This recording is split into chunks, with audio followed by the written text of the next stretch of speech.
हरे कृष्णा। हरे कृष्णा सभी को, सभी का बहुत बहुत स्वागत है। आज से 18वां अध्याय हम चालू कर रहे हैं और देखते हैं भगवान यहाँ पर क्या अंतिम उपदेश अर्जुन को किस प्रकार से देते हैं, कौन सा और अधिक ज्ञान देने वाले हैं। तो मैं पहले स्क्रीन शेयर करती हूँ, उसके बाद हम मंगलाचरण करके हमारा क्लास चालू करेंगे। ओम नमो भगवते वासुदेवाय। ओम नमो भगवते वासुदेवाय। ओम नमो भगवते वासुदेवाय। ओम अज्ञानतिमिरान्धस्य ज्ञानाञ्जनशलाकया चक्षुरुन्मिलितं येन तस्मै श्रीगुरवे नमः। श्रीचैतन्यमनोभीष्टं स्थापितं येन भूतले स्वयं रूपः कदा मह्यं ददाति स्वपदान्तिकं। वन्देऽहं श्रीगुरु श्रीयुतपदकमलं श्रीगुरुन् वैष्णवांश्च श्रीरूपं साग्रजातं सहगण रघुनाथां तं सजीवं साद्वैतं सावधूतं परिजनसहितं कृष्ण चैतन्य देवं श्रीराधा कृष्ण पादान् सहगण ललिता श्री विशाखान्वितांश्च। हे कृष्ण करुणा सिंधु दीनबंधु जगतपते गोपेश गोपिका कांत श्री राधा कांत नमोस्तुते। तप्त कांचन गौरांगी राधे वृंदावनेश्वरी वृषभानुसुते देवी प्रणमामि हरिप्रिये। नमो विष्णुपदाय कृष्णपृष्ठाय भूतले श्रीमते भक्ति वेदांत स्वामी इति नामिने। नमस्ते सारस्वती देवे गौरवाणी प्रचारिणे निर्विशेषा शून्यवादी पाश्चात्य देशतारिणी। जय श्री कृष्ण चैतन्य प्रभु नित्यानंदा श्री अद्वैत गदाधर श्रीवासादि गौर भक्त वृंदा। हरे कृष्णा कृष्णा कृष्णा हरे हरे हरे रामा राम राम हरे हरे। हरे कृष्णा सभी को, सभी का स्वागत है आज के 18वें अध्याय में। तो 2 या 3 सत्रों में हम ये अध्याय पूरा करेंगे और हमारा प्रशिक्षण सत्र पूरा खत्म हो जाएगा। तो हमने 17वें अध्याय में आखिरी में क्या देखा था? भगवान ने इसमें श्रद्धा त्रय विभाग यानी श्रद्धा के 3 विभाग, इनके बारे में सविस्तर बताया था कि कैसे सतोगुणी श्रद्धा भी सतोगुणी कहलाती है, रजोगुणी श्रद्धा रजोगुणी कहलाती है और तमोगुणी श्रद्धा तमोगुणी कहलाती है। इसके बारे में भगवान ने विस्तार से बताया है। और अंत में क्या बोला है इस श्लोक में? अंत में भगवान बोलते हैं, अश्रद्धया हुतम दत्तम तपस्तप्तम कृतम च यत् असद्दित्युच्यते पार्थ न च तत्प्रेत्य नो इह। हे पार्थ, श्रद्धा के बिना यज्ञ दान या तप के रूप में जो भी किया जाता है वह नश्वर है, वह असत कहलाता है और इस जन्म तथा अगले जन्म दोनों में ही व्यर्थ होता है। तो श्रद्धा तो होनी चाहिए, है ना? श्रद्धा होने के बाद ही आप यज्ञ दान तप जो भी क्रिया करते हैं तो उसमें श्रद्धा रखकर जब करेंगे तो कुछ तो फल मिलेगा। सतोगुण का अच्छा फल मिलेगा, रजोगुण का तो वही वहीं पर रह जाएंगे, मतलब हम आगे प्रगति नहीं कर पाते। तमोगुण तो हमको निम्न श्रेणी में ले जाएगा, निम्न योनि में ले जाएगा। ठीक है, तो इसके लिए भगवान बोलते हैं श्रद्धा के बिना ये नहीं करना है, क्योंकि फिर उसका कुछ भी फल नहीं है, ना इस जन्म में ना अगले जन्म में, दोनों में ही वो व्यर्थ जाता है। तो अब अर्जुन का प्रश्न है, इस 18वें अध्याय से अर्जुन के प्रश्न से यहाँ चालू होता है अध्याय और बहुत विस्तार से भगवान सब बातें हमें बताएंगे। 78 श्लोक का है तो हम हो सकता है 20-22 श्लोक करके रुक जाएंगे, क्योंकि नहीं तो फिर ज्यादा हो जाता है वो। तो अध्याय 18 उपसंहार, संन्यास की सिद्धि। तो यहाँ अर्जुन का प्रश्न है, अर्जुन उवाच संन्यासस्य महाबाहो तत्त्वमिच्छामि वेदितुम् त्यागस्य च ऋषिकेश पृथक् केशि निषूदन। अर्जुन ने कहा, हे महाबाहु, मैं त्याग का उद्देश्य जानने का इच्छुक हूँ, और हे केशि निषूदन, हे ऋषिकेश, मैं त्यागमय जीवन अर्थात संन्यास आश्रम का भी उद्देश्य जानना चाहता हूँ। तो इस प्रकार का अर्जुन का प्रश्न है कि त्याग और संन्यास में डिफरेंस क्या है, क्या अंतर है इन दोनों। कभी आप त्याग बोल रहे, कभी संन्यास बोल रहे, तो इनमें अंतर क्या है, स्पष्ट रीति से हमको समझा दे, है ना, ऐसे भगवान को वे बोल रहे हैं। तो तात्पर्य में श्रीला प्रभुपाद बोलते हैं, श्रीला प्रभुपाद की जय। वास्तव में भगवत गीता 17 अध्याय में ही समाप्त हो जाती है। 18वां अध्याय तो पूर्व विवेचित विषयों का पूरक संक्षेप है। ठीक है, तो 17वें अध्याय तक हमने जो जो पढ़ा है उसका एक तरीके से ये संक्षेप है, सारांश है। प्रत्येक अध्याय में भगवान बल देकर कहते हैं कि भगवान की सेवा ही जीवन का चरम लक्ष्य है। तो भगवत भक्ति जो है, भगवत भक्ति कैसे करनी है, भगवत सेवा करके, है ना, केवल ध्यान में बैठकर और ज्ञान अर्जित करके वो सफिशिएंट नहीं है। हम हमेशा भगवान बोलते हैं कि भगवान की सेवा, क्योंकि जीव का स्वरूप कैसा है, जीवेरा स्वरूप होए कृष्णेरा नित्य दास। हम नित्य दास है भगवान के। और दास का कर्तव्य है कि वो सेवा करे अपने मालिक की। तो हमको नित्य स्वरूप में भगवान की सेवा करना है। ठीक है, तो भगवान की सेवा ही जीवन का चरम लक्ष्य है। इसी विषय को इस 18वें अध्याय में ज्ञान के परम गुह्य मार्ग के रूप में संक्षेप में बताया गया है। प्रथम 6 अध्याय में भक्ति योग पर बल दिया गया है, जिसका अंत किया है 6वें अध्याय का योगी नाम अपनी सर्वेशम, है ना। तो समस्त योगियों में जो योगी अपने अंतर में सदैव मेरा चिंतन करता है वह सर्वश्रेष्ठ है। फिर अगले 6 अध्याय में शुद्ध भक्ति, 7 से 12 के अध्याय है, उनमें तो शुद्ध भक्ति, अनन्य भक्ति क्या है, साधना भक्ति क्या है, निष्काम सेवा क्या है ना, ये सब 7 से 12 में भगवान ने बताया है। ठीक है। तो शुद्ध भक्ति उसकी प्रकृति नहीं, और फिर अगले 6 अध्याय में शुद्ध भक्ति उसकी प्रकृति तथा कार्यों का विवेचन है। अंत के 6 अध्यायों में ज्ञान, वैराग्य, अपरा तथा परा प्रकृति के कार्यों और भक्ति का वर्णन है। निष्कर्ष रूप में यह कहा गया है कि सारे कार्यों को परमेश्वर से युक्त होना चाहिए, जो ओम तत्सत शब्दों से प्रकट होता है, और ये शब्द परम पुरुष विष्णु के सूचक है। भगवत गीता के 3य खंड से यही प्रकट होता है कि भक्ति ही एकमात्र जीवन का चरम लक्ष्य है। पूर्ववर्ती आचार्यों तथा ब्रह्म सूत्र या वेदांत सूत्र का उद्धरण देकर इसकी स्थापना की गई है। कुछ निर्विशेषवादी वेदांत सूत्र के ज्ञान पर अपना एकाधिकार जताते हैं, लेकिन वास्तव में वेदांत सूत्र भक्ति को समझने के लिए है, क्योंकि ब्रह्म सूत्र के रचयिता अर्थात प्रणेता साक्षात भगवान है, और वे ही इसके ज्ञाता है। हमने 15वें अध्याय में इसके बारे में सुना भी है ना, इसका वर्णन 15वें अध्याय में हुआ है। भगवान ने क्या बोला है, सर्वस्य चाहम हृदि सन्निविष्टो मत्त स्मृतिर्ज्ञानम अपोहनञ्च वेदैश्च सर्वैर अहमेव वेद्य। सारे वेदांत को संकलन करने वाला मैं हूँ, वेदांत को वेदों को जानने वाला भी मैं हूँ, और वेदों के द्वारा जानने योग्य भी मैं ही हूँ। इन्होंने 15वें अध्याय के 15वें श्लोक में भगवान ने ये बताया था। तो प्रत्येक शास्त्र, प्रत्येक वेद का लक्ष्य भक्ति ही है। भगवत गीता में इसी की व्याख्या की गई है। तो ये हमको स्पष्ट हो गया कि भक्ति ही मतलब परम लक्ष्य होना चाहिए। भगवत भक्ति के बिना हम भगवत प्राप्ति की ओर जा भी नहीं सकते। भगवत प्राप्ति ही सबसे महत्वपूर्ण है। ठीक है, तो ये हम अभी तक जान चुके हैं। श्री भगवानुवाच काम्यानां कर्मणां न्यासं संन्यास कवयो विदुः सर्वकर्म फल त्यागं प्राहुस्त्यागं विचक्षणः।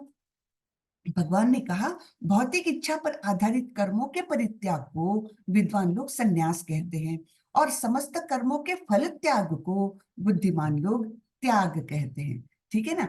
तो संन्यास क्या हुआ, जंगल में जाकर बैठ जाओ, कुछ भी कार्य मत करो बस, है ना, और केवल जप करो या मतलब केवल ध्यान लगाओ, ये हुआ संन्यास। सारे ही भौतिक कार्यकलापों को नहीं करना, उनका ही परित्याग करना, कर्मों का परित्याग, ये संन्यास है। लेकिन कर्म फल का परित्याग, ये त्याग है।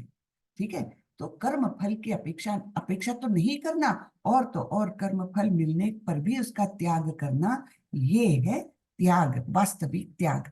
तो संन्यास और त्याग में हम ये अंतर देखते हैं। फिर भगवान बोलते हैं, त्याज्यम दोषवदित्ये के कर्म प्राहुर्मनीषिणः यज्ञ दान तप कर्म न त्याज्यम इति चापरे। कुछ विद्वान घोषित करते हैं कि समस्त प्रकार के सकाम कर्मों को दोषपूर्ण समझकर त्याग देना चाहिए। तो क्या बोलते हैं, सकाम कर्मों को दोषपूर्ण, क्योंकि उसमें दोष है, हम अपनी कामना पूर्ति के लिए कुछ कर रहे हैं, है ना, तो उसको त्याग देना चाहिए। किंतु अन्य विद्वान मानते हैं कि यज्ञ दान तथा तपस्या के कर्मों को कभी भी नहीं त्यागना चाहिए। तो इस प्रकार के दो मत भगवान बोल रहे हैं, और भगवान बाद में ये भी बोलेंगे कि ये करना ही चाहिए, यज्ञ दान और तप ये करना चाहिए, इनको सकाम मान करके हमने त्याग नहीं करना चाहिए। हाँ, तो ये समस्त प्रकार के सकाम कर्मों को तो त्यागना चाहिए, ऐसे कई लोगों का मत है, कुछ विद्वान लोगों का मत है। लेकिन अन्य कई विद्वान बोलते हैं कि यज्ञ दान और तप ये नहीं त्यागना चाहिए, इनका त्याग नहीं करना चाहिए। निश्चयं शृणु मे तत्र त्यागे भरत सत्तम त्यागो हि पुरुष व्याघ्र त्रिविध संप्रकीर्तितः। हे भरत श्रेष्ठ, अब त्याग के विषय में मेरा निर्णय सुनो। हे नर शार्दुल, शास्त्रों में त्याग तीन तरह का बताया। तो भगवान अभी त्याग के बारे में सविस्तर बताने वाले हैं, क्योंकि त्याग ही श्रेष्ठ है, ये यहाँ पर बताया गया है। क्योंकि सब लोग विद्वान क्या बोलते हैं, सकाम कर्मों का त्याग करो, लेकिन कुछ अन्य विद्वान बोलते कि ये तीन कर्मों का त्याग मत करो। तो इसलिए त्याग के विषय में अभी भगवान विस्तार से बताने जा रहे हैं। हाँ, तो यहाँ पर देखो कैसे कैसे विशेषण लगाए हैं भगवान।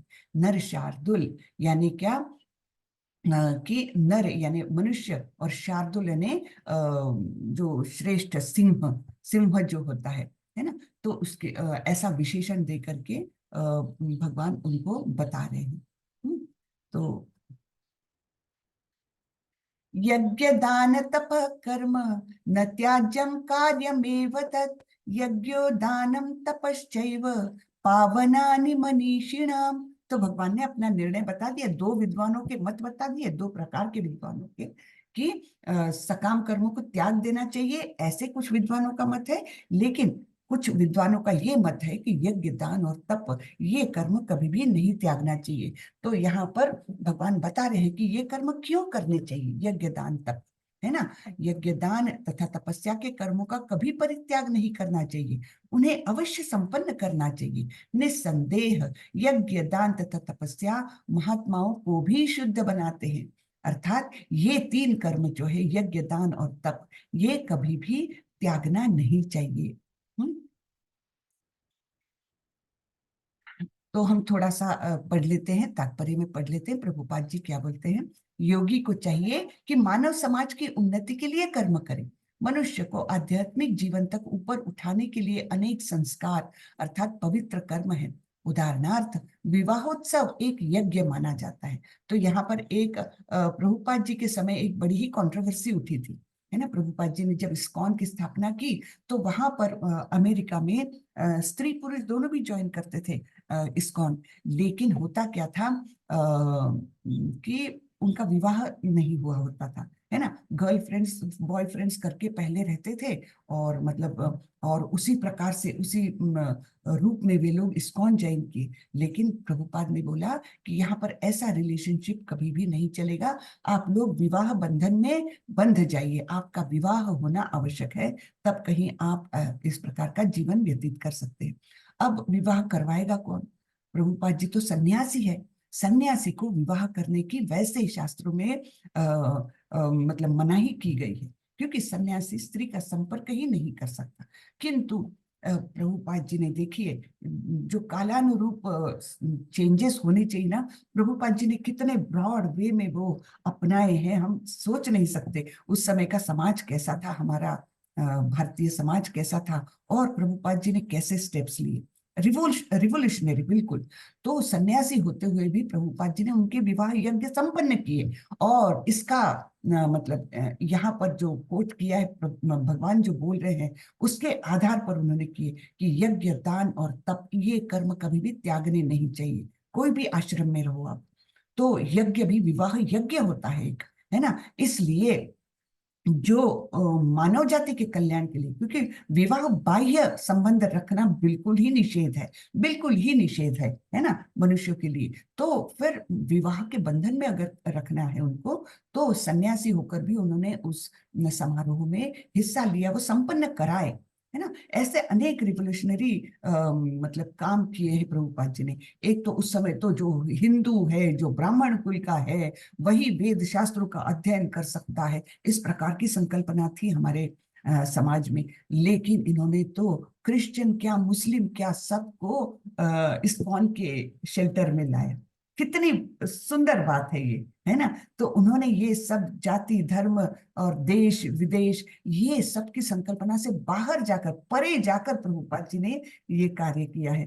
तो आज भी हम सोचे तो ये कितनी बड़ी बात है ना, कि क्रिश्चियन लोगों को, मुस्लिम लोगों को, जो निधर्मी थे, जो धर्म ही नहीं मानते थे, ऐसे लोगों को कृष्ण भक्त बनाया। हाँ, जब पहली बार प्रभुपाद जी अपने गोरे शिष्यों के साथ भारत में आए थे, तो एक आश्चर्य की लहर पूरे भारत में आ गई थी कि ये क्या है, ये ऐसे गोरे लोगों से क्या हमको शास्त्र पढ़ना पड़ेगा, क्या ये विद्वान हो गए हमसे ज्यादा, इस प्रकार की मतलब बहुत आलोचना हुई थी। लेकिन प्रभुपाद जी एक मतलब एकदम अड़िग रहे, एकदम सच्चे भक्त, इसी को कहना चाहिए कि मानव समाज के कल्याण के लिए उन्होंने सोचा। ये नहीं कि संकुचित वृत्ति, हम हिंदू को ही देंगे ये ज्ञान, या हम हमारे समाज को ही देंगे ये ज्ञान, या जो भारत में जन्मा है ना, ब्राह्मण कुल में जन्मा है, कुछ भी नहीं। सारी परिसीमाएं लांघ करके प्रभुपाद जी ने सारे विश्व भर में ये आंदोलन चालू किया था, है ना। तो आज भी सोचो तो ये कितनी अद्भुत बात है।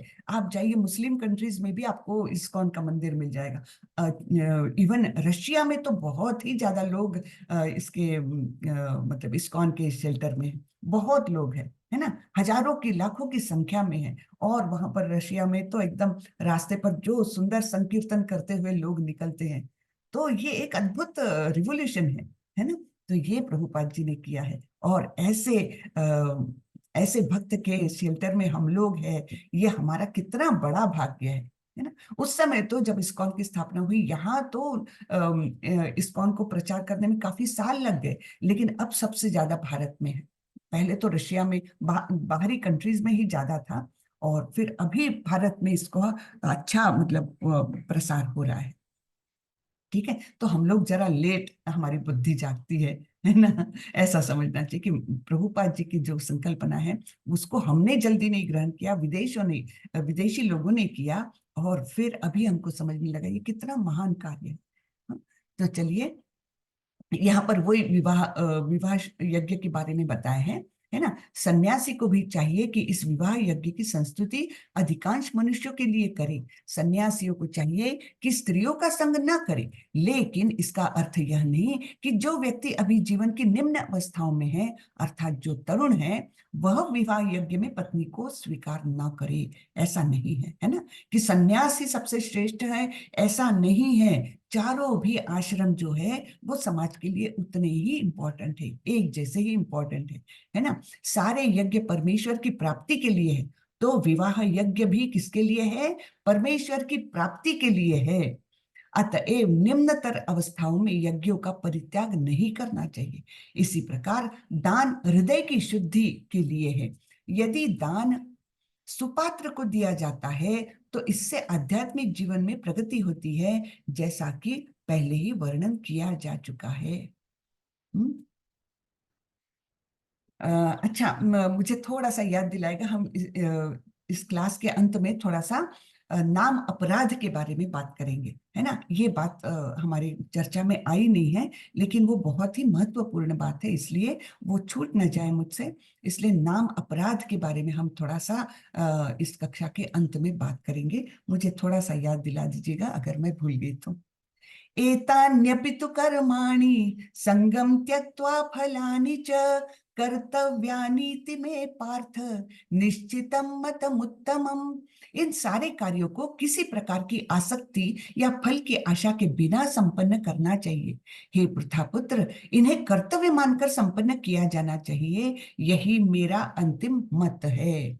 तो इन सारे कार्यों को, यानी कौन से, यज्ञ, दान और तप, ये कर्तव्य बुद्धि से करना चाहिए, किसी आसक्ति या फल की आशा के बिना करना चाहिए। हाँ, जो कर्तव्य मानकर फल की अपेक्षा के बिना करेगा, उसके यज्ञ, दान और तप, ये कर्म उसको आगे ले जाएंगे आध्यात्मिक जगत में, है ना।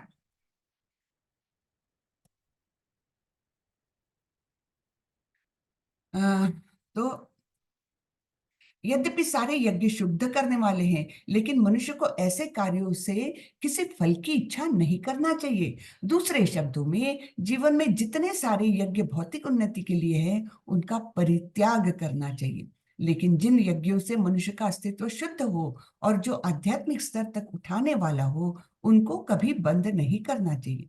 जिस किसी वस्तु से कृष्ण भावनामृत तक पहुंचा जा सके, उसको प्रोत्साहन देना चाहिए। जिस किसी वस्तु से, ये बहुत इंपॉर्टेंट है। इसका भक्ति रसामृत सिंधु में बहुत सुंदर श्लोक से वर्णन किया है कि विरक्ति किसे कहते, मतलब भक्ति किसे कहते हैं, कि जो कुछ है, जो कुछ भी कृष्ण के सेवा में हम उपयोग में ला सकते हैं, उसके साथ हम आगे बढ़ना चाहिए। जैसे ये लैपटॉप, ये नहीं कि ये तो भौतिक वस्तु है, ये मोबाइल, ये नहीं कि ये भौतिक वस्तु है तो मैं इसका परित्याग कर दूं। नहीं, अगर इनका उपयोग मैं कृष्ण भावनामृत का प्रसार, प्रचार या अभ्यास के लिए कर रही हूं, तो वो वस्तु भी कैसी हो गई, वो भी आध्यात्मिक हो गई। उनका परित्याग करने की जरूरत नहीं। ये प्रभुपाद जी ने बहुत सुंदर तरीके से बताया है अपने जीवन में। वे टाइपराइटर का प्रयोग करते ही थे, है ना, किताबें वो खुद टाइप करते थे।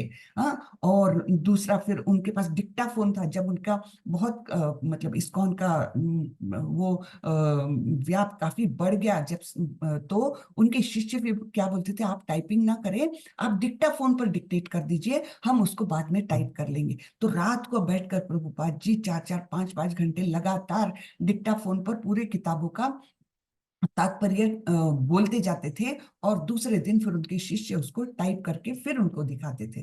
ठीक है ना। तो डिक्टाफोन हुआ, और भी माइक्रोफोन हुआ, है ना, और एरोप्लेन से प्रवास करते थे। हाँ, अच्छी बड़ी बड़ी महंगी गाड़ियों में रहते थे। मंदिर जो बनते थे वो ऐश्वर्य संपन्न बनते थे, तो लोग उसमें भी क्रिटिसाइज करते थे, अरे ये तो सन्यासी है और मोटर कार में घूम रहा है, ये तो नहीं हो सकता। लेकिन प्रभुपाद जी का ये कहना था, मोटर कार के जरिए अगर मैं, मेरे काम में ज्यादा तत्परता हो सकती है, एरोप्लेन से ट्रैवल करके मैं देश विदेश में प्रवास करके लोगों में कृष्ण भावनामृत का प्रसार ज्यादा से ज्यादा कर सकता हूँ, तो ये वस्तुएं भी आध्यात्मिक है ना। तो ये मतलब उनके विचार देखिए कि उन्होंने और ये तो पहले शास्त्रों में भी लिखा गया है कि ऐसे वस्तु का परित्याग करना, कौन सा वैराग्य बोल, मतलब बेकार का वैराग्य, ऐसा बोल, फाल्गु वैराग्य शब्द है। हाँ, फाल्गु वैराग्य, कि जो कृष्ण भावनामृत में आप जिसका इस्तेमाल कर सकते हो, वो वस्तु का बिल्कुल मैं तो सन्यासी हूँ ये बता करके अगर आप उसका त्याग कर रहे हो, तो वो फाल्गु वैराग्य है। तो इसलिए ये जो चीजें हम कृष्ण भावनामृत के लिए वापर रहे हैं, ये भी वस्तुएं आध्यात्मिक हो गई है ना। ये नहीं कि मैं इसको फिल्म देखने के लिए इस्तेमाल कर रही हूँ, या ये नहीं कि मैं केवल चैटिंग के लिए मेरा मोबाइल इस्तेमाल कर रही हूँ। नहीं, इसके जरिए मैं अगर भक्ति को मेरी भक्ति को मैं बढ़ावा दे सकती हूँ, तो ये वस्तुएं भी आध्यात्मिक है। हाँ, नहीं तो अन्यथा इनका त्याग, नहीं नहीं नहीं, ये तो भौतिक चीजें हैं, मैं इस्तेमाल नहीं करूंगी, ये बोलना फाल्गु वैराग्य है, ऐसा बताया गया है। ठीक है। तो इसलिए प्रभुपाद जी के मतलब जीवन से हम कितनी बातें सीख सकते हैं, बहुत ही ज्यादा। एक एक चीज उनका, एक मतलब उनका संघर्ष, इतना कठिन संघर्ष किया है उन्होंने जीवन में। और फिर जब मतलब केवल गुरु का आदेश पालन करना है, इसलिए कितने वो जीवन भर मतलब परिश्रम करते रहे।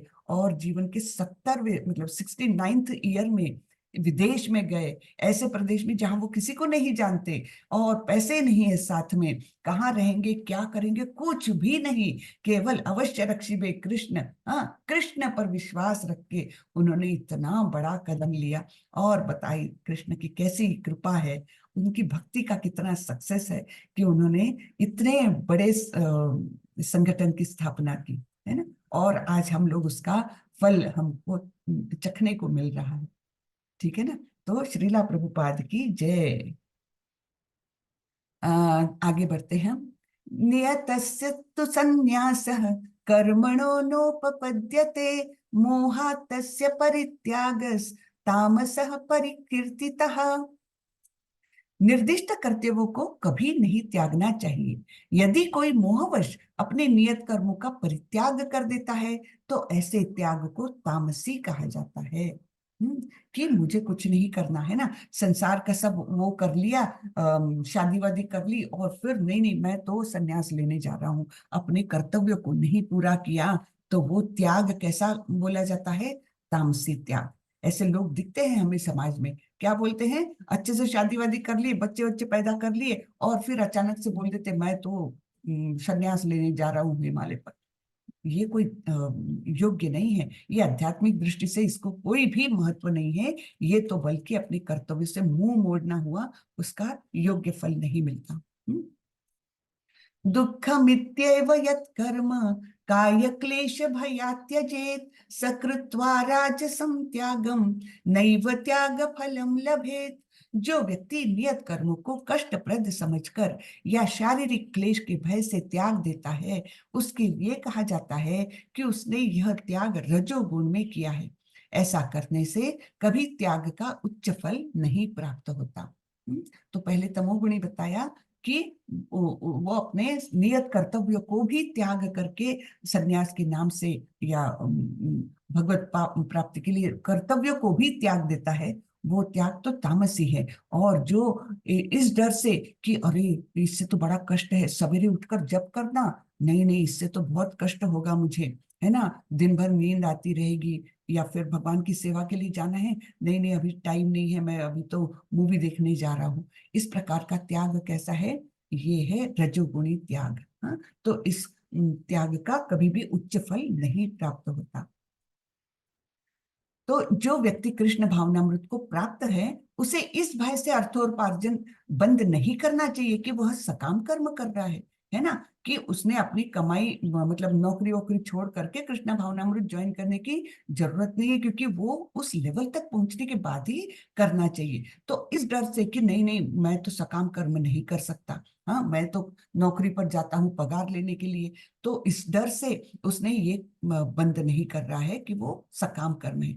यदि कोई कार्य करके कमाए धन को कृष्ण भावनामृत में लगाता है, या यदि कोई प्रातःकाल जल्दी उठकर दिव्य कृष्ण भावनामृत को अग्रेसर करता है, तो उसे चाहिए कि वह डर कर या यह सोचकर कि ऐसे कार्य कष्टप्रद है, उन्हें त्यागे नहीं। ऐसा त्याग राजसी होता है।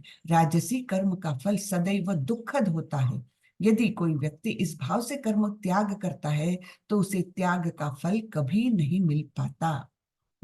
तो डर के अरे मैं उपास नहीं कर सकती क्योंकि मैं मुझे तो 3 बार तो खाना चाहिए, मैं उपास नहीं कर सकती, यानी अपने काया को क्लेश के डर से अगर कोई आध्यात्मिक कार्य को नहीं करता है, तो वो त्याग कैसा है? राजसी त्याग है ना। तो आगे बोलते हैं, कार्यमित्येव यत् कर्म नियतं क्रियते अर्जुन, संगम त्यक्त्वा फलं चैव सत्यागः सात्विको मतः। हे अर्जुन, जब मनुष्य नियत कर्तव्य को करणीय मानकर करता है और समस्त भौतिक संगति तथा फल की आसक्ति को त्याग देता है, तो उसका त्याग सात्विक कहलाता है। तो नियत कर्तव्य को उसको करना ही है। जैसे प्रभुपाद जी जब पहली बार उनके गुरु यानी भक्ति सिद्धांत स्वामी सरस्वती गोस्वामी महाराज से मिले थे, पहली बार, तभी उन्होंने गुरु ने बता दिया था कि तुम्हारा इंग्लिश अच्छा है, तुम विदेशी भाषा में विदेश में जाकर इसका प्रचार प्रसार करो, पहली बार में। जबकि प्रभुपाद जी उस समय तो कुछ सोचकर भी नहीं गए थे, और उस आदेश को उन्होंने फिर एकदम अपने सिर रखों पर रखा। लेकिन उस समय उनकी ऑलरेडी शादी हो गई थी, तो ये नहीं कि मुझे गुरु का आदेश मिला है और मुझे इसमें रुचि है तो मैं छोड़ छाड़ के जाऊंगा। उन्होंने नहीं, अपने सारे कर्तव्य उन्होंने पूरे किए, और गृहस्थ जीवन में रहते रहते अपना आध्यात्मिक प्रगति की, बहुत सारी किताबें लिखी। और मेन यानी उन्होंने बैक टू गॉड हेड नाम की मैगजीन चालू की, जिसको वो टाइप भी खुद करते थे, प्रूफ रीडिंग भी खुद करते थे, सभी कुछ वो ही अकेले ही पूरा करके, और उसको बेचते भी थे, बड़े बड़े लाइब्रेरीज को दान भी देते थे, विदेशों में भी भेजने लग गए थे, विदेशों की लाइब्रेरीज में, हाँ, फ्री में। ठीक है, तो ऐसे मतलब उन्होंने अपना गृहस्थ जीवन संभाल करके अपना आध्यात्मिक प्रगति चालू रखी। उस समय उन्होंने अपना नियत कर्तव्य छोड़ा नहीं। तो जब मनुष्य नियत कर्तव्य को करणीय मानकर, यानी वो करना ही है ना, करणीय मानकर करता है, और समस्त भौतिक संगति तथा फल की आसक्ति को त्याग देता है। तो भौतिक संगति से बचना चाहिए। जो लोग बस गॉसिपिंग करेंगे, या मैंने ये कार ली तुमने कौन सी ली, बस इस प्रकार की भौतिक बातों में ही उलझे रहेंगे, उनको उनकी संगति को त्यागना चाहिए, और फल की आसक्ति को त्यागना चाहिए। है ना, मैं ये कर्म कर रहा हूं तो मुझे इसका फल ये मिलना ही चाहिए, इस प्रकार जो फल के प्रति आसक्त होता है वो आध्यात्मिक प्रगति नहीं कर सकता।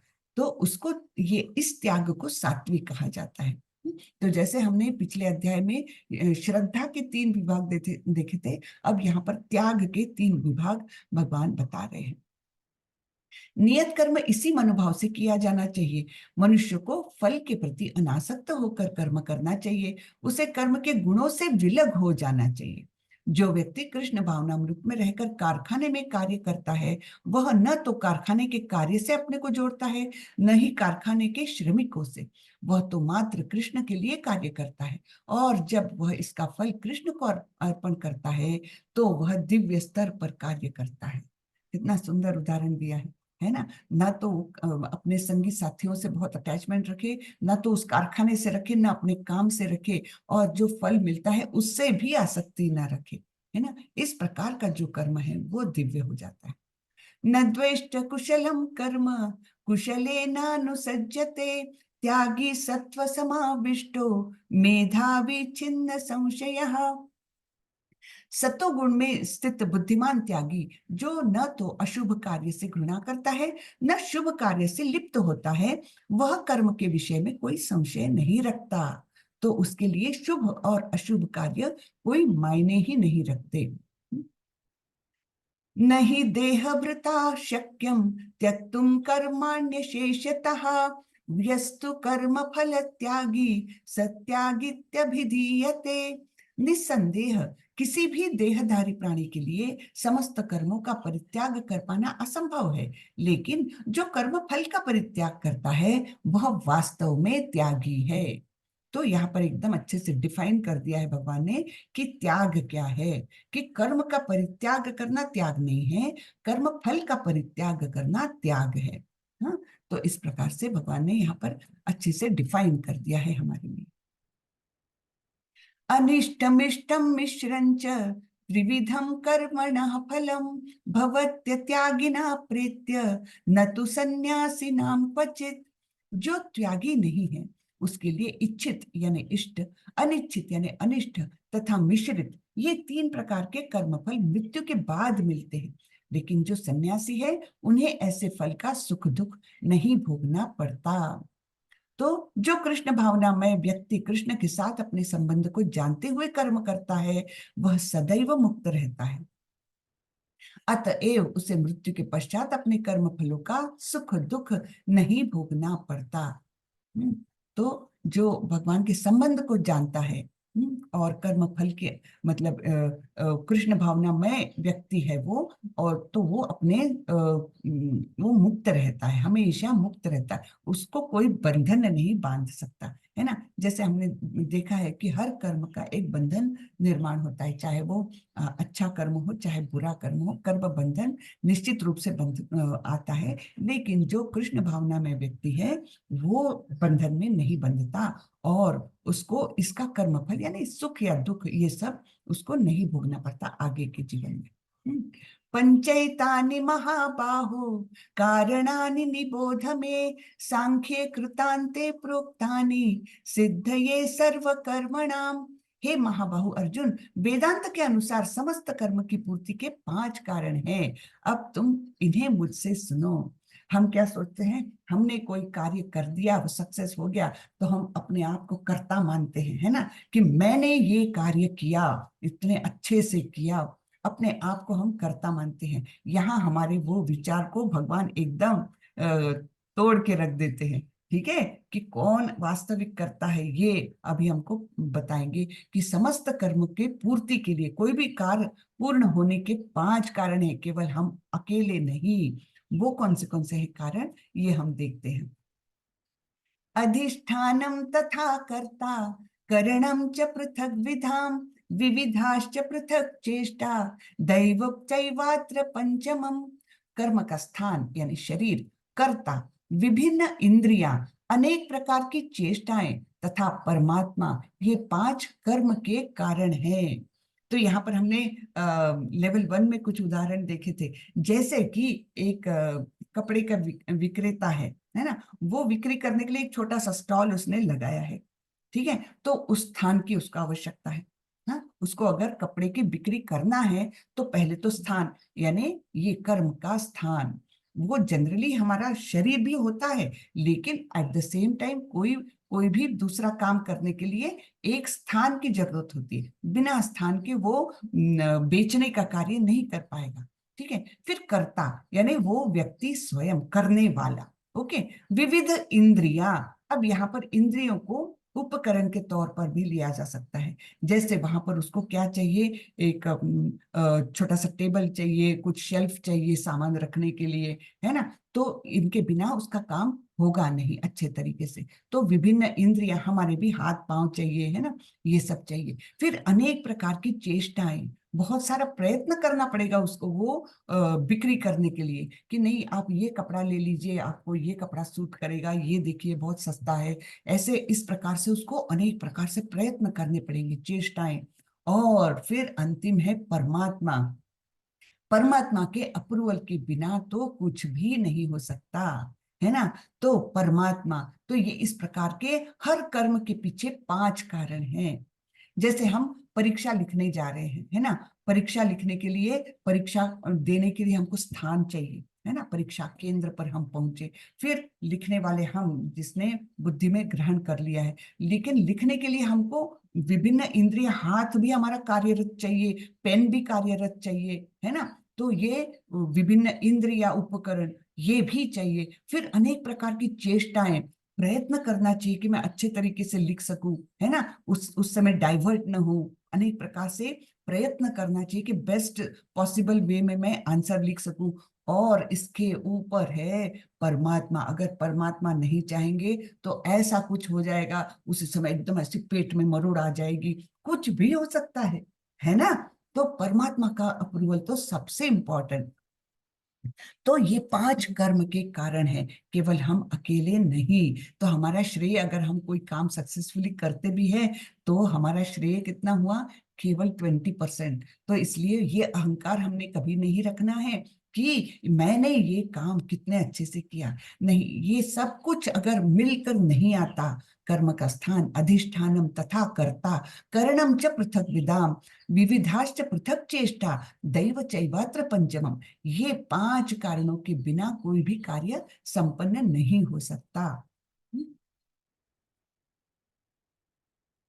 शरीर वांग शरीर वांग मनोभिर्यत् कर्म प्रारभते नरः, न्यायं या वा विपरीतं वा पंचैते तस्य हेतवः।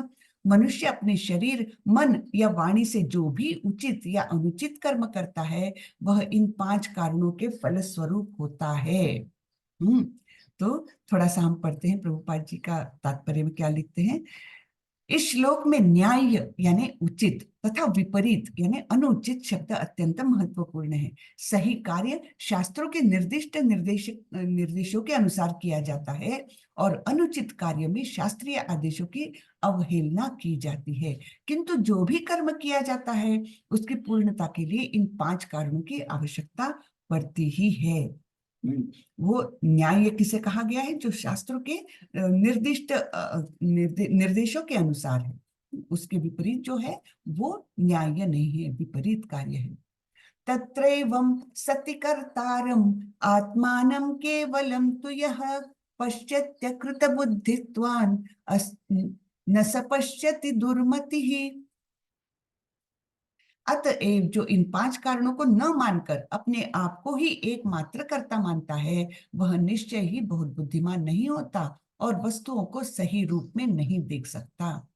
हम्म तो प्रभुपाद जी बोलते हैं मूर्ख व्यक्ति यह नहीं समझता कि परमात्मा उसके अंतर में मित्र रूप में बैठा है ना। हमने पहले श्लोक देखा था, क्या उपदृष्टा अनुमंता च भर्ता भोक्ता महेश्वर, है ना। हमारे मन में, हमारे हृदय में बैठे हुए परमात्मा क्या करते हैं? उपदृष्टा अनुमंता च, है ना। उपदृष्टा यानी ओवरसियर, वो देखते हैं, सब कुछ ऑब्जर्व करते हैं। और अनुमंता यानी अप्रूवल गिवर, है ना, वो अप्रूव करते हैं या नहीं करते हैं। तो इन दो कार्यों को करते हुए वे हमारे हृदय में हमेशा बैठे रहते हैं। ठीक है, तो मूर्ख व्यक्ति यह नहीं समझता कि परमात्मा उसके अंतर में मित्र रूप में बैठा है और उसके कर्मों का संचालन कर रहा है। यद्यपि स्थान, कर्ता, चेष्टा तथा इंद्रिया भौतिक कारण है, लेकिन अंतिम मुख्य कारण तो स्वयं भगवान है। अतएव मनुष्य को चाहिए कि केवल 4 भौतिक कारणों को ही न देखे, अपितु परम सक्षम कारण को भी देखे। जो परमेश्वर को नहीं देखता वह अपने आप को ही कर्ता मानता है। बहुत सुंदर लिखा है प्रभुपाद ने, एकदम शॉर्ट में लेकिन टू द पॉइंट एकदम, है ना। यस्य नाहंकृतो भावो बुद्धिर्यस्य न लिप्यते हत्वापि स इमान् लोकान् न हन्ति न निबध्यते। जो मिथ्या अहंकार से प्रेरित नहीं है, जिसकी बुद्धि बंधी नहीं है, वह इस संसार में मनुष्यों को मारता हुआ भी नहीं मारता, न ही वह अपने कर्मों से बंधा होता है। तो ये तात्पर्य भी हम पढ़ ही लेते हैं, छोटा ही है। तो यहाँ पर क्या बताया वैसे भगवान ने, कि जो मिथ्या अहंकार से प्रेरित नहीं है, खुद को ही मैंने, मुझे, इस अहंकार से प्रेरित नहीं है, अर्थात देहात्म बुद्धि से जुड़ा नहीं है। तो उसकी बुद्धि, जिसकी बुद्धि बंधी नहीं है, तो वो कोई भी कार्य कर ले, वो उस कर्म के फल से बंधता नहीं है, कर्म बंधन से बंधता नहीं है। तो तात्पर्य में प्रभुपाद जी बोलते हैं, इस श्लोक में भगवान अर्जुन को बताते हैं कि युद्ध न करने की इच्छा अहंकार से उत्पन्न हुई है ना। पहले अध्याय में अर्जुन क्या बोलते हैं, मैं कैसे मारूं, ये तो मेरे अपने लोग हैं, है ना, मेरे बंधु है, मेरे गुरु है, मेरे पितामह है, मेरे मेरे मेरे है। तो कहाँ से जुड़ा हुआ है ये सब? मेरा देहात्म बुद्धि से जुड़ा हुआ है ना। तो यहाँ पर भगवान बताते हैं युद्ध न करने की इच्छा अहंकार से उत्पन्न होती है। अर्जुन स्वयं को कर्ता मान बैठा था, लेकिन उसने अपने भीतर तथा बाहर परमात्मा के निर्देश पर विचार नहीं किया था। यदि कोई यह न जाने कि कोई परम निर्देश भी है तो वह कर्म क्यों करे। लेकिन जो व्यक्ति कर्म के उपकरणों को कर्ता रूप में अपने को तथा परम निर्देशक के रूप में परमेश्वर को मानता है, वह प्रत्येक कार्य को पूर्ण करने में सक्षम है। तो ये सब जो मानता है कि ये मैं अकेला नहीं करने वाला, इसके पीछे तो भगवान का अप्रूवल सबसे इंपॉर्टेंट है। और ये सब इंद्रिय, मेरा देह और मेरी इंद्रिय जो है, उपकरण जो है, तो वो उसमें सम्मिलित है, उसके बिना मैं नहीं कर सकता, मैं केवल अकेला करता नहीं हूं। ये जब वो मान लेता है तब उसको वास्तविक दृष्टि आती है। तो पहले अध्याय में अर्जुन का वही हाल था कि मेरे रिश्तेदार और मैं कैसे ये करूं, मुझे पाप लगेगा। सब कुछ सेंटर था कहाँ उसका, मैं के आजू बाजू में उसका सब कुछ जुड़ा हुआ था। लेकिन भगवान उसको दूसरे अध्याय में उपदेश देते हैं कि तुम ना तो मार सकते हो, है ना, क्योंकि खत्म तो केवल शरीर होता है, आत्मा तो खत्म ही नहीं हो सकती। इसलिए तुम अपने आप को ये मत मानो कि तुम मारने वाले हो, है ना। और फिर बाद में तो अभी 18वें अध्याय में तो भगवान, नहीं नहीं, हमने 11वें अध्याय में तो देखा ही था, विराट रूप के समय भगवान क्या बोलते हैं, देखो इन लोगों को मैंने पहले ही मार दिया है ना, वो मेरे काल रूपी मुंह में कैसे चबाए जा रहे हैं, इनका अंत तो निश्चित है, मैंने इनको पहले ही मार दिया है, अब तुम केवल निमित्त मात्र भव सव्यसाची, ऐसे 11वें अध्याय में भी बताया है भगवान ने, है ना। तो इस प्रकार हमको अपने आप को कर्ता मानकर नहीं चलना चाहिए। ये सारे 5 कारण होते हैं कोई भी कार्य संपन्न होने के पीछे। सबसे इंपॉर्टेंट काम है परमात्मा का, परमात्मा के अप्रूवल के बिना नहीं हो सकता। इसलिए अपने को अहम भाव से मैं करता हूँ ये मानना कितना गलत है, ये बताया गया है। हाँ? आगे बोलते हैं भगवान, ज्ञानम ज्ञेयम परिज्ञाता त्रिविधा कर्म चोदना करणम कर्म कर्तेति त्रिविधा कर्म संग्रह। ज्ञान, ज्ञेय तथा ज्ञाता, ये तीनों कर्म को प्रेरणा देने वाले कारण हैं। हाँ?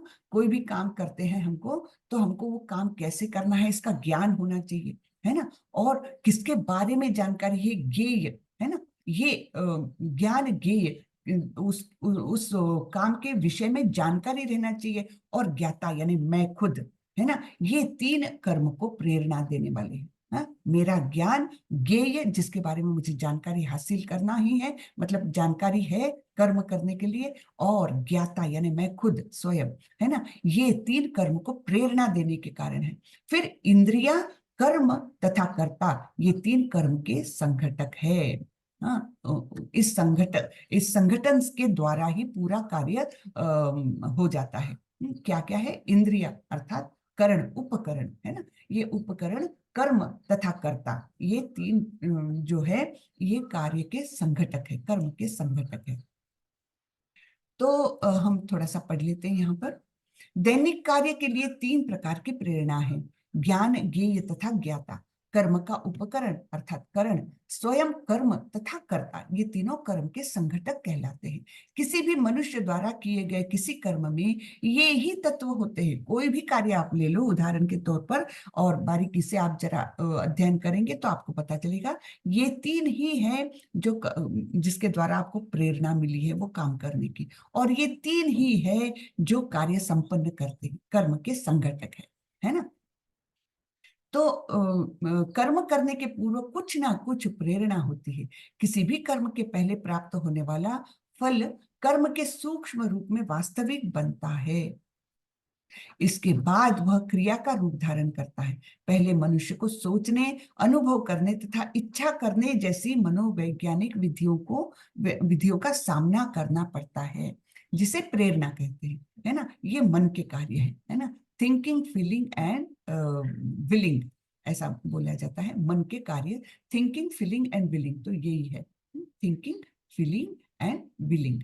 तो जिसे प्रेरणा कहते हैं, यह प्रेरणा चाहे शास्त्रों से प्राप्त हो या गुरु के उपदेश से एक सी होती है। जब प्रेरणा होती है और जब कर्ता होता है, तो इंद्रियों की सहायता से, जिनमें मन भी सम्मिलित है और जो समस्त इंद्रियों का केंद्र है, वास्तविक कर्म संपन्न होता है। किसी कर्म के समस्त संघटकों को कर्म संग्रह कहा जाता है। तो बड़ा अच्छा विश्लेषण है यहाँ। हाँ, ज्ञानम कर्म च कर्ता च त्रिधैव गुण भेदतः प्रोच्यते गुण संख्याने यथावत् शृणुतान्यपि। प्रकृति के 3 गुणों के अनुसार ही ज्ञान, कर्म तथा कर्ता के 3 भेद है।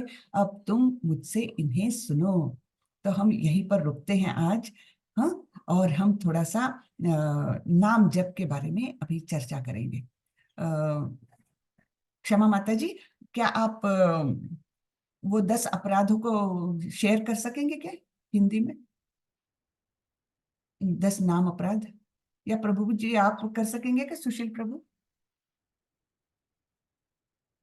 हरे कृष्णा। जी माता जी, देखता हूँ करता हाँ, तो 10 अपराध को शेयर करें तो हम थोड़ा सा नाम के बारे में बता दें।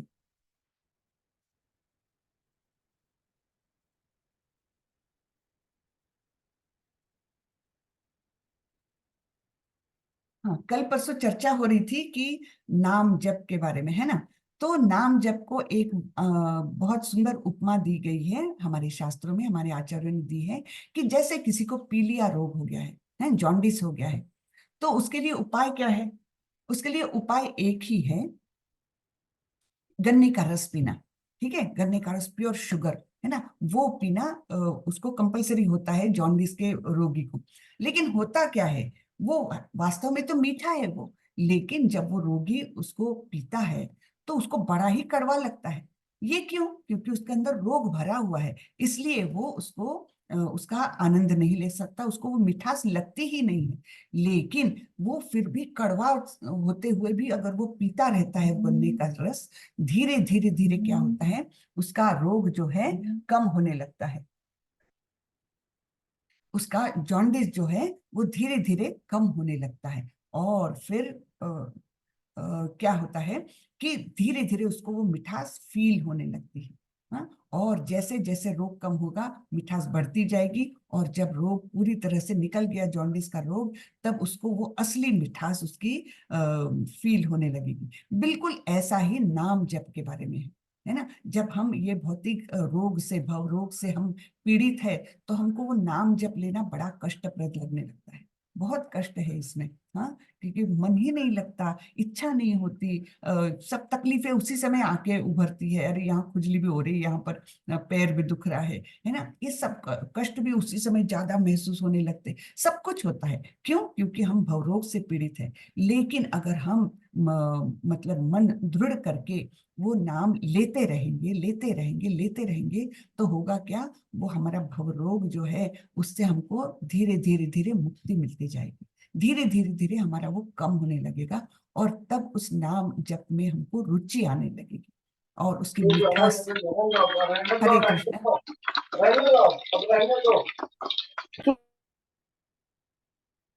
धीरे धीरे उसमें हमको मिठास लगने लगेगी उस नाम जप में, और जैसे जैसे उसमें रुचि आने लग जाए, तो समझिएगा कि आपका रोग जो है धीरे धीरे ठीक हो रहा है। ठीक है, तो ये बात जरूर ध्यान में रखें कि शुरू में तो तकलीफ लगेगी, शुरू में मन नहीं लगेगा, लेकिन आप उसको लेते रहिए। जैसे वो जॉन्डिस के रोगी को लेना ही पड़ता है गन्ने का रस, और उसी से वो ठीक होता है, और धीरे धीरे उसको उसका स्वाद लगने लगता है। तो ये मतलब शास्त्रों में दिया हुआ उदाहरण है।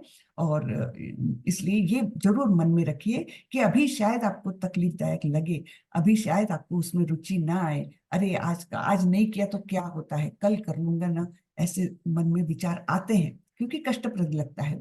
लेकिन उसको करते जाइए, और फिर क्या होगा कि धीरे धीरे उसमें रुचि आने लगेगी, उसका स्वाद बढ़ने लगेगा, और फिर एक समय ऐसा आएगा कि आप नाम जप किए बिना रह ही नहीं सकोगे। तब आप समझ लेना आपका भवरोग एकदम निकल गया है ना। तो वो स्टेज कब आएगी पता नहीं, लेकिन आएगी जरूर। जब हमारे आचार्य बोल के गए हैं तो ये बिल्कुल 100% सच है, इसमें कोई डाउट नहीं। हम्म। तो इसके पहले हम लोग जब जब जब चालू करते हैं ना, तो हमने ये 10 अपराध जो है उनके बारे में हमने जरूर वो एक बार रिवाइज करना चाहिए। हमारे हर मंदिर में, इस्कॉन के हर मंदिर में सवेरे जब नाम जप करते हैं उसके पहले ये 10 अपराध जरूर बोले जाते हैं। क्यों रोज रोज बोले जाते हैं? जिससे कि वो हम अवॉइड कर सके। वो नाम अपराध जब होते जाएंगे, हमारे हमसे अपराध होते जाएंगे, तो उस नाम में हमको रुचि नहीं आएगी। ये अपराध कौन से हैं? प्रभु आप शेयर कर पाएंगे? मिला क्या आपको? हूँ। चैट बॉक्स में कर दिया है। हाँ, चैट बॉक्स में कर दिया माता जी। अच्छा, चैट में किया क्या? नहीं तो यहाँ शेयर कर लीजिए स्क्रीन पर। ठीक ठीक। आप शेयर कर लीजिए स्क्रीन।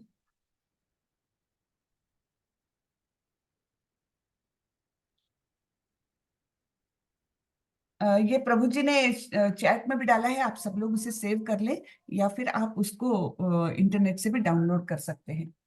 10 नामापराध कौन से हैं वो।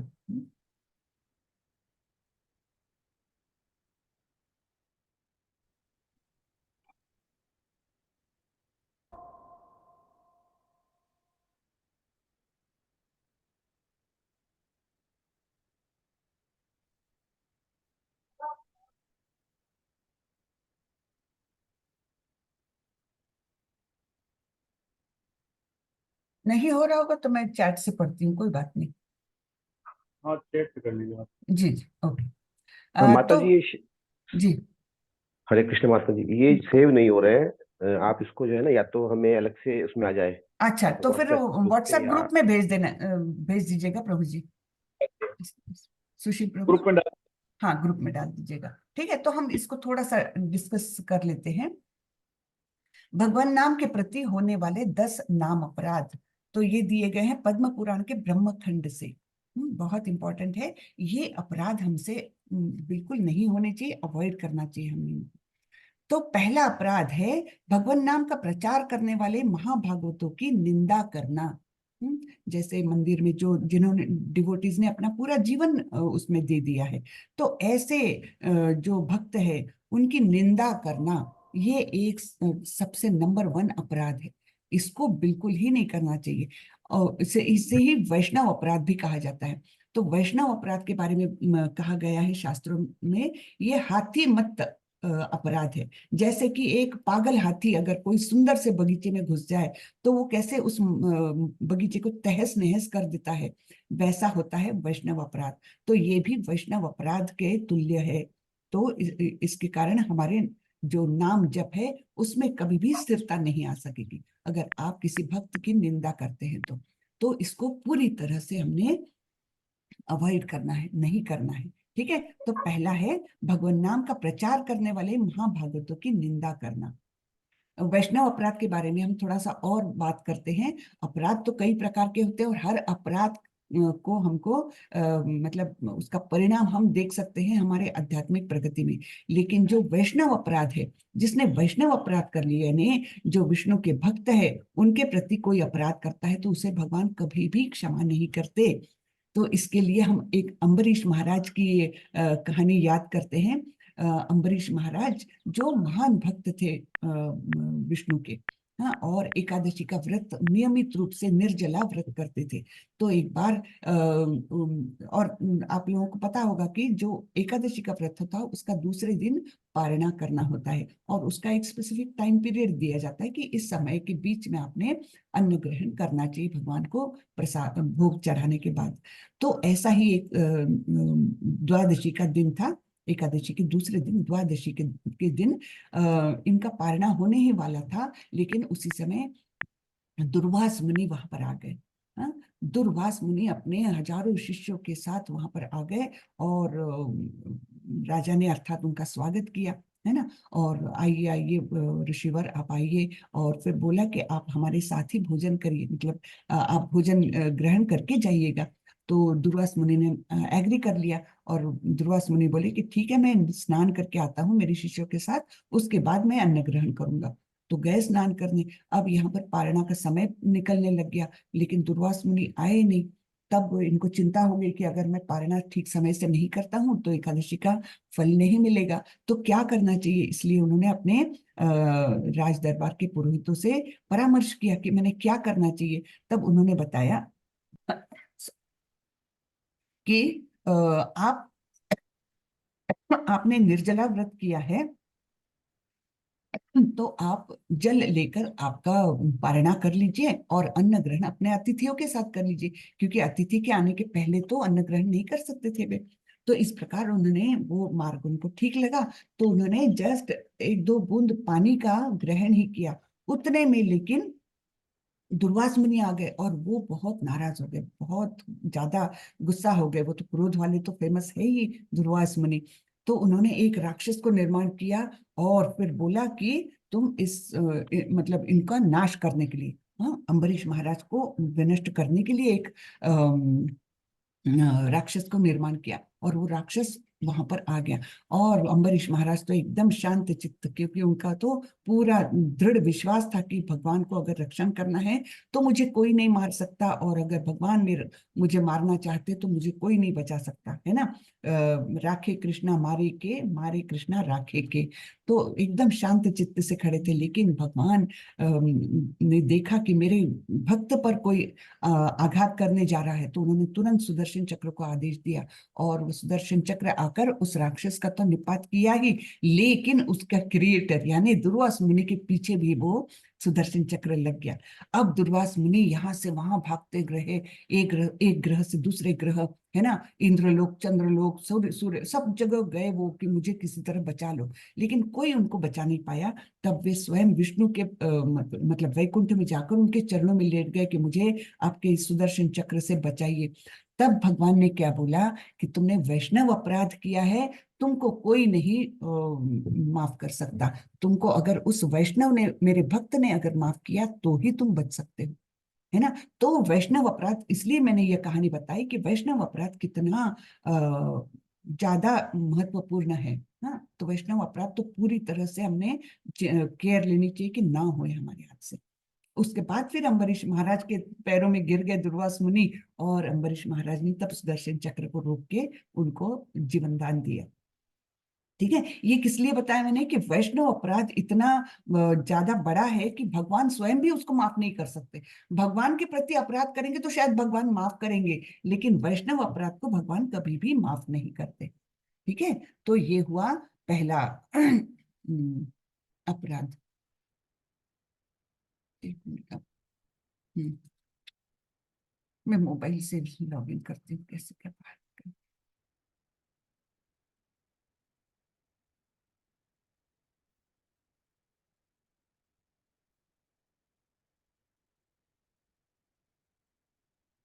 एक मिनट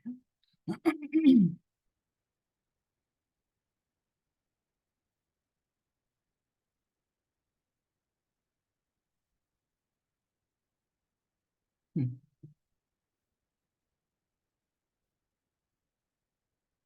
तो दूसरा अपराध क्या है, मुझे दिखाई नहीं दे रहा।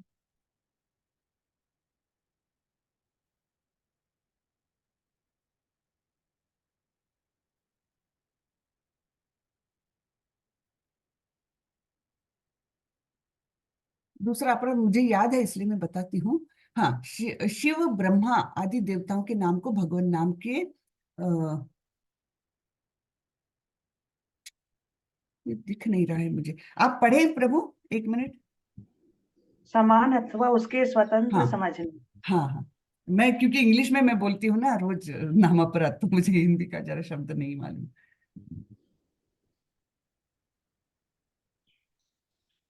हाँ, तो देवता, जो देवता गण है वो क्या है, वो भगवान के अंश स्वरूप है। ब्रह्मा, हम मानते हैं कि ब्रह्मा जी और शिव जी, इनका स्थान बहुत ऊपर है, लेकिन फिर भी उनके नाम को भगवान नाम से इंडिपेंडेंट या इक्वल मानना ये अपराध है ना।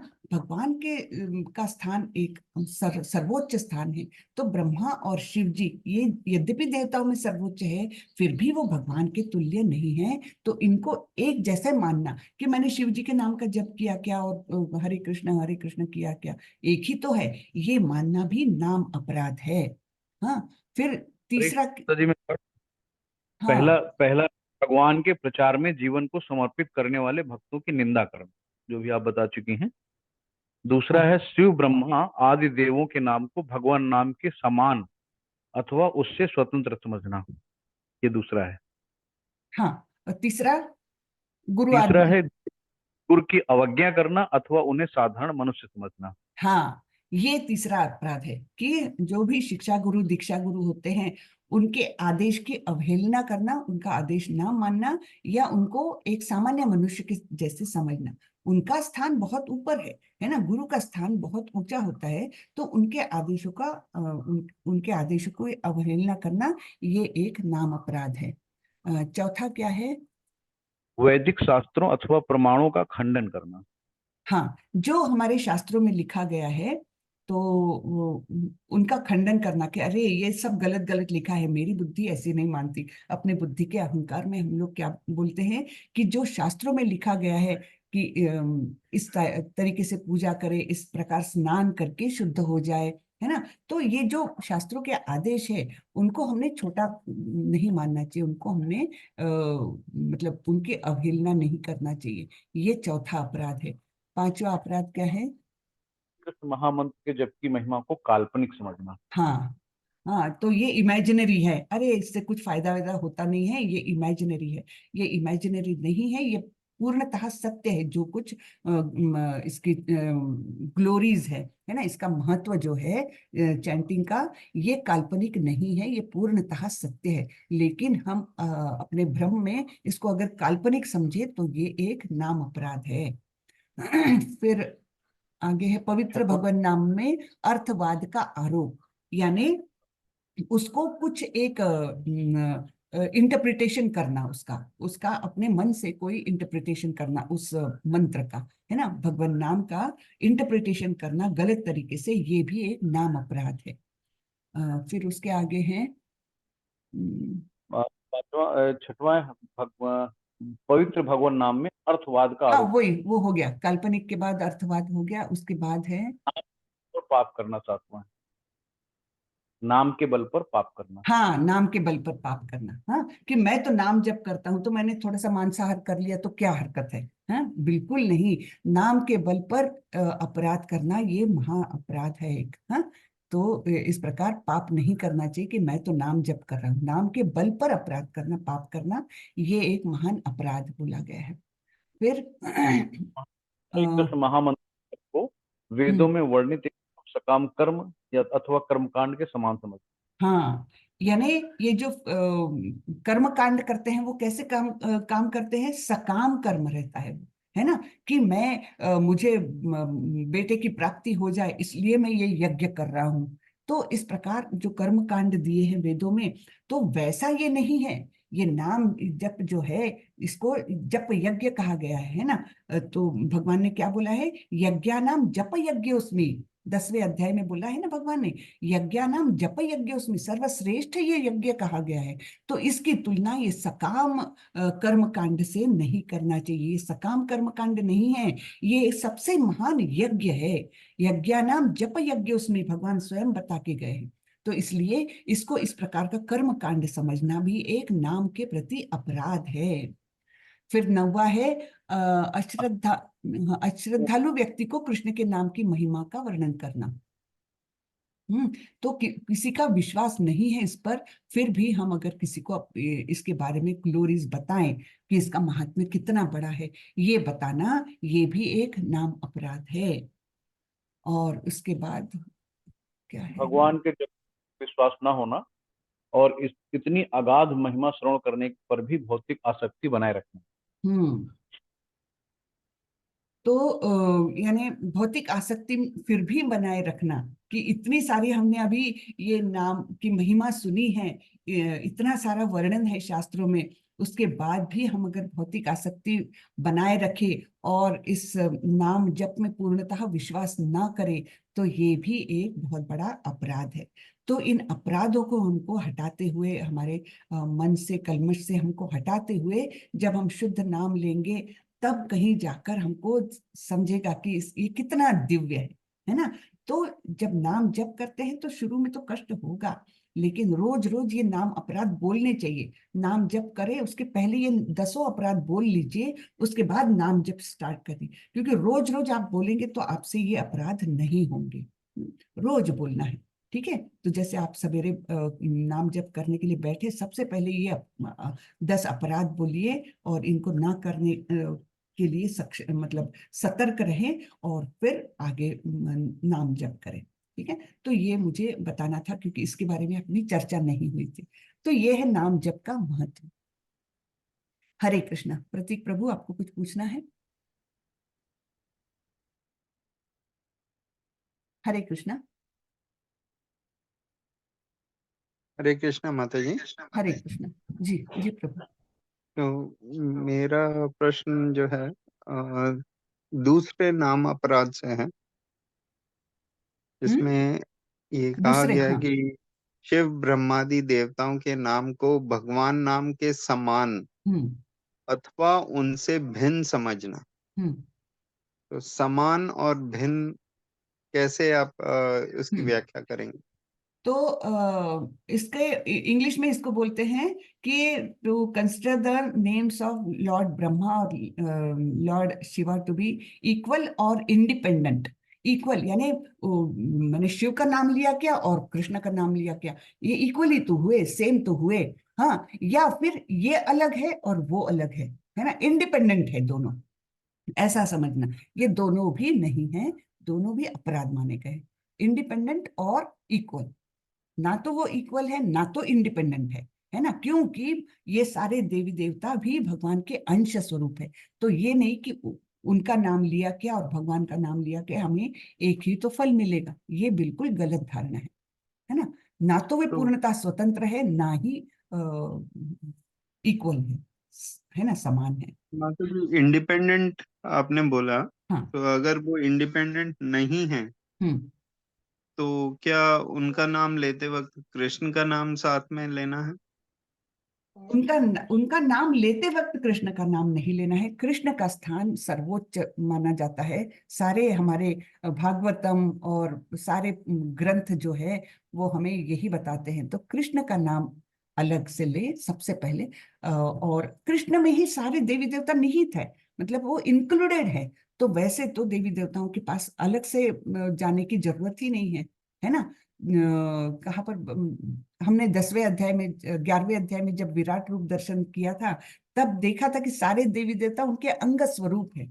तो जब आप कृष्ण का नाम लेते हैं तो उनकी पूजा अपने आप हो गई देवी देवताओं की। जैसे कि यथा तरोर मूल निषेचनेन, है ना, ये श्लोक मुझे बड़ा पसंद आता है।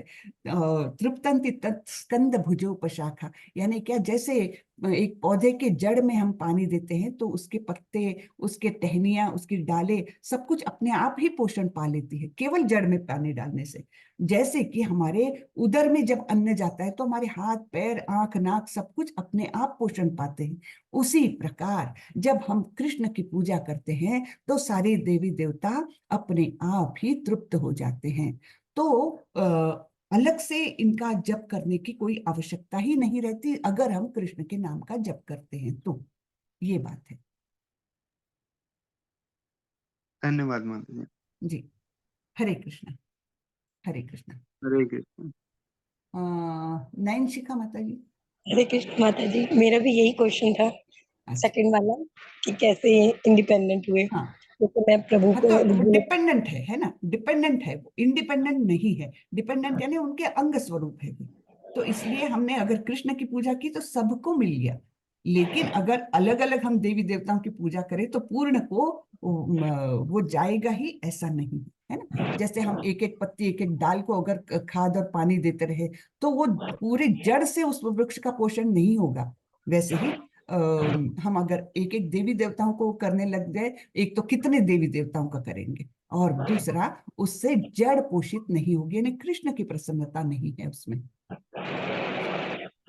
लेकिन कृष्ण की प्रसन्नता में सबकी प्रसन्नता है, ये निश्चित। ठीक है माता जी। जी माता जी। हरे कृष्ण। हरे कृष्ण माता जी। सुदीप्ता माता जी। हरे कृष्ण माता जी। हरे कृष्ण जी। माता जी, मैंने आपको सर्टिफिकेट भेजा है। अरे वेरी गुड। ओके माता जी, very good, congratulations. Thank you माता जी। हरे कृष्ण। हरे कृष्ण। अरुणा माता जी। हरे कृष्ण माता जी, मुझे दो प्रश्न पूछने हैं। जी। एक तो ये पूछना है कि जैसे हम एकादशी का व्रत रखते हैं तो किसी कारण से अगर हमने रात में खाना खा लिया या अब जाने अनजाने कुछ वो व्रत हमने पारण से पहले खोल दिया तो क्या उसका दोष लगता है? माता जी, अगर गलती से हो गया है माफी मांग लीजिए, भगवान कृष्ण से बड़े ही दयालु है वो, हम्म। माफ कर देते हैं, ऐसा कुछ नहीं। लेकिन किसी कारणवश आपकी तबीयत खराब हो गई तो फिर उसमें दोष नहीं लगता। किसी की तबीयत खराब है, बहुत मजबूरी से उसको छोड़ना पड़ रहा जैसे है। कि मैं बताती हूँ कि घर में कई बार होता है ना, लोग बोलते हैं कि कोई आ गया गेस्ट तो बोलेंगे कि अरे क्या हो गया क्या हो गया, खा लो, बहुत फोर्स करते हैं। फिर कई बार उनका वो रखने के लिए हमें करना पड़ता है, पर मन में फिर ये लगता है हमने हाँ फास्ट रखा था। हाँ, नहीं, जान करके ऐसे ना करे तो अच्छा है। वैसा नहीं करना चाहिए। अभी तक आपको पता नहीं था तो ठीक है, कभी गलती मतलब ऐसे बाह्य बाहरी फोर्स के कारण आपको तोड़ना पड़ा तो चलो, वो तो अब हो गया सो हो गया, लेकिन वैसे अवॉइड करें, है ना। और माता एकादशी जी का जैसे व्रत बहुत महत्वपूर्ण है। हाँ जी। और जैसे आप बोल रहे थे कि हमें किसी को मतलब किसी ऐसे अज्ञानी को ये नहीं बताना कि नाम लेना, या उन्हें फोर्स हम्म नहीं करना फॉलो हम्म करने के लिए। हम्म तो जैसे कि हमारे कुछ दोस्त होते हैं, फ्रेंड्स होते हैं, कभी डिस्कशन होता है, वो परेशान होते हैं, तो हम उन्हें बातों बातों में बताते हैं कि देखो मैं तो इस्कॉन कर रही हूँ, मुझे तो अच्छा लगता है। हम्म और वो फिर अपने रीजंस बता देते हैं, अरे हम तो नहीं कर पाते, कर सकते, या थोड़े दिन फॉलो करते हैं फिर हट जाते हैं। तो हम्म ऐसे लोगों को फिर मगर फिर वो दोबारा अपनी परेशानी बताते हैं, तो उनको कैसे बताया जाए कि जब तक आप ये नहीं फॉलो करोगे या पूजा पाठ हम्म नहीं करोगे या नाम नहीं लोगे, तब तक आपकी ये चीज, हम्म तो कैसे उनको कन्विंस किया जाए, हाँ, कन्विंस या उनको ये मैसेज पहुंचाया जाए कि जब तक आप दवाई नहीं लोगे तब तक बीमारी तो ठीक नहीं होगी ना। एग्जैक्टली बिल्कुल बिल्कुल ठीक कहा क्या आपने, सही इसकी कहा। अप्रोच तो है? आप जब अपने दोस्तों को बता रहे हैं और वो थोड़ा फॉलो करने को देख रहे हैं तो वो ठीक है, उसमें हम्म, आप अश्रद्धालु व्यक्ति को नहीं बता रहे हो, वो जो फॉलो करने की कोशिश में तो भी है कम से कम, है ना। बीच में हम्म, छूट गया ठीक है, तो ऐसे लोगों को तो बताना चाहिए। लेकिन जो बिल्कुल ही आसुरी व्यक्ति वृत्ति के होते हैं ना, कि जो भगवान का अस्तित्व ही नहीं मानते, कि अरे भगवान भगवान कुछ नहीं होता, मैं तो किसी को नहीं मानता, है ना, इस टाइप के जो लोग होते हैं ना, उनको नहीं बताना चाहिए, क्योंकि वो लोग भगवान का अपमान करते हैं। तो हम उनको बता के और वो हंसी उड़ाएंगे, है हरे कृष्ण क्या होने वाला है, इस टाइप की हंसी उड़ाएंगे, उनको हाँ, नहीं बताना चाहिए। तो अपन जब हम किसी से बातचीत करते हैं, किसी से परिचित होते हैं, तो हम थोड़ा सा बेसिक उनका जानते हैं, है ना, कि एकदम ही जो नास्तिक होते हैं उनको नहीं बताना चाहिए, क्योंकि वो अपमान करते हैं भगवान का, इसलिए नहीं बताना चाहिए, बाकी कुछ नहीं। बाकी जो थोड़े भी लगते हैं, आर्तो जिज्ञासु अर्थार्थी या ज्ञानी, है ना, चार प्रकार के पुण्यात्मा भगवान की ओर जाते हैं, तो उनको अगर हम सही राह दिखा दे, पथ पथ दर्शक बन जाए उनके, तो बहुत अच्छी बात है ना। तो आप बताइए अपने परिचितों को, जो थोड़ा तो भी मतलब आर्तता तो भी है उनमें कि मुझे ये कष्ट है, तो ठीक है, उनको आप बताएंगे तो अच्छी बात है ये। ये देखा है मैंने माता जी की, जैसे कि बिल्कुल अज्ञानी लोग भी नहीं है, जैसे मैं अपने परिवार में ही कहूँ, बिल्कुल नियर में है हम्म कि तो वो वैसे भगवान को फॉलो करते हैं, 2-2 घंटा पूजा करते हैं। और अगर हम अपने नॉर्मल बिहेवियर से मान लीजिए कुछ अलग कर दें, तो वो कहेंगे क्या कि हरे कृष्णा हरे कृष्णा, तो बहुत ज्यादा गुस्सा चढ़ता है कि ये हमारे उसका मजाक उड़ा रहे हैं। मजाक हाँ। तो तो आप एक दो बार शांति से उनको बता दीजिए कि ऐसे आप मजाक मत उड़ाइए, ये ना अपराध होता है ना। आप कम से कम मजाक मत उड़ाइए, उनको बोलिए, आप शांति से बोलिए, बिल्कुल गुस्सा नहीं और होने का। हमारे मन में फिर उनके भगवान जी, मान लीजिए फॉर एग्जांपल वो शिव जी को फॉलो करें, तो हमें मतलब मैं बताती हूँ कि मुझे गुस्सा आने लग जाता है, और मुझे ऐसा लगता है कि मैं भी कुछ बोल दूं जो गलत है, हाँ, मुझे पता नहीं है। नहीं, शिव जी तो वैष्णव में यथाशंभु है ना, सबसे उच्च प्रति के वैष्णव है वो। तो हमने ये मानना चाहिए कि देवी देवताओं को हमने उनका स्थान बहुत उच्च है, ये तो मानते हैं, किंतु कृष्ण नहीं है, ये बात है। तो माता जी एक जो बात शिव जी इसमें को, मैं कहना चाहूंगी। जी माता जी। तो माता जी ने जो अभी प्रॉब्लम बताई अपने परिवार की, तो उसमें मैं कहना चाहूंगी हम्म, कि हरि नाम की जो महिमा है, वो अष्टाध्यायी के मुंह मुंह से भी निकल आती है, चाहे वो मजाक में बोले, चाहे वो मन से बोले। तो उस नाम की महिमा है कि वो मजाक में भी आपको भक्त समझ रहे हैं कि हरे कृष्णा, मतलब वो मान रहे हैं कि आप कृष्ण के भक्त बन चुके हैं। तो इसमें हमें खुश होना चाहिए कि कम से कम मजाक में ही सही उनके मुंह से हरे कृष्णा तो निकल रहा है, और वो मुझे भक्त मान रहे हैं। तो इसमें हमें प्राउड फील करना चाहिए। जैसे कोई तिलक लगा के रास्ते में निकलता है, तो अरे तुमने तिलक लगाया है, सब मजाक उड़ाते हैं। लेकिन मजाक मजाक में भी वो लोग ये मान लेते हैं कि हाँ, हम कृष्ण के भक्त बन चुके हैं। तो इसमें हमें गुस्सा नहीं आना चाहिए, प्राउड फील करना चाहिए। कम से कम हमारे कारण उनके मुंह से हरे कृष्णा नाम तो निकला। हाँ, ये भी बात है, ये भी, अच्छी हाँ, बात। ये भी अच्छा नजरिया, आगे से मैं ध्यान रखूंगी, पहले तो गुस्सा ही आता था। नहीं नहीं, गुस्सा बिल्कुल ना आने दे, है ना। धन्यवाद माता जी, हरे जी, कृष्ण। हरे कृष्णा, हरे कृष्णा, हरे कृष्ण माता जी। हरे मेरा कृष्णा एक और जी। प्रश्न है। हाँ मेरा एक प्रश्न है। जी जैसे जी। आपने बताया जी उच्च उसमें वैष्णव में मैं शिव जी के नाम लेती हूँ, फिर प्रभु का नाम लेती हूँ, तो क्या ये गलत है? आ, कोई इसमें गलत कुछ नहीं है माता जी, लेकिन शिव जी जो भी जो देवी देवता है ना, इनके पास जनरली हम लोग जाते हैं कोई भौतिक सकाम कर्म लेकर। तो हमने देवी देवताओं के पास भी क्यों जाना चाहिए कि मुझे आपके समान भक्ति दो, बस इतना ही मांगना चाहिए। शिव जी सबसे उच्च वैष्णव हैं, तो उनको बोलना चाहिए कि मेरे मन में भी भक्ति पैदा करिए, बस इसके ऊपर कुछ नहीं मांगना चाहिए। अगर हम सकाम कर्म लेकर जाते हैं कि शिव जी मेरे बेटी की शादी करवाइए, अच्छा वर मिले उसको, इस टाइप से हम गए, तो ये तो अपराध हुआ, ये ठीक नहीं है। कृष्ण भक्त के लिए ये बिल्कुल ठीक नहीं है। लेकिन उनके पास हम जाए कि मुझे भक्ति दीजिए, विष्णु की भक्ति, कृष्ण की भक्ति दीजिए, ये जब हम मांगते हैं तो वो बिल्कुल ठीक है। उनसे सिर्फ भक्ति मांगना है और कुछ नहीं। तो जैसे माता जी अब शिव पुराण जैसे सुनते हैं, वहाँ गुरु जी महाराज जी बताते हैं, तो आप जाइए वहाँ, उनसे मतलब भौतिक संसार के वो हैं, देवता है, तो उनसे आप कह सकते हैं, उनसे आप मांग सकते हैं ये सब चीजें, अपनी इच्छाएं कह सकते हैं। भौतिक चीजें मांगेंगे तो हम तो भौतिक जगत में ही उलझे रहेंगे ना माता जी। हमको तो जाना है कृष्ण के धाम, जहां से वापस नहीं आना पड़ता है ना। अगर मतलब देवी देवताओं के पास हम भौतिक चीजें मांगने के लिए जाएंगे तो फिर बाहर कैसे निकलेंगे यहाँ से?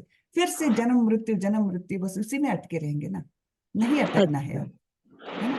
मनुष्य जन्म अब बाद में कब मिलेगा नहीं मिलेगा पता नहीं है हमको, तो इस मनुष्य जन्म में ही हमने प्रयत्न करना है कि भैया अब बहुत हो गया, अब निकलो यहाँ से। आगे तो कलयुग आने वाला है, कैसे भयंकर दिन आने वाले हैं पता नहीं, है ना। कलयुग तो चालू हो गया, अभी देख रहे हैं हम, लेकिन आगे तो और प्रखरता होने वाली है, बहुत भयंकर प्रखरता होने वाली है इस कलयुग की। तो उससे पहले हम कम से कम निकल चले यहाँ से। तो ऐसा प्रयत्न तो करना चाहिए ना। मनुष्य जन्म मिला है, भारत भूमि में मिला है, बहुत बड़ी जी बात है। माता जी, माता, हरे कृष्ण माता। हरे कृष्ण, हरे कृष्ण। तो मुझे लगता है अभी किसी का प्रश्न नहीं है। हरे कृष्ण। तो चलिए आज का सेशन यही खत्म करते हैं। कल और परसों 2 दिन में हमारा, परसों नहीं, परसों तो संडे है, मंडे को हमारा लास्ट सेशन होगा। हरे कृष्णा। चलिए, हरे कृष्णा हरे सभी कृष्ण को। माता जी, दंडवत प्रणाम माता जी। दंडवत प्रणाम। हरे कृष्ण। हरे कृष्ण।